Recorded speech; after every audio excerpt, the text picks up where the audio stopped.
Hey everyone, what's up? Welcome to the Welver channel. Today I'll show you what to do if Snapchat won't install from the Google Play Store.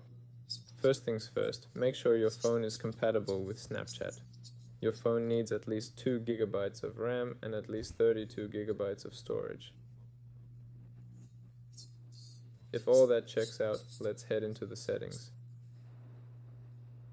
Next, we need to find the app and tap on Play here. So we need the Google Play Store. Go in and clear the cache. Yes, we're clearing the cache. Next, we need the services. We're looking for Google Services here. It might be here. There's Google Play Services. Yes. Clear the cache here as well. Now we're going to fully restart the phone.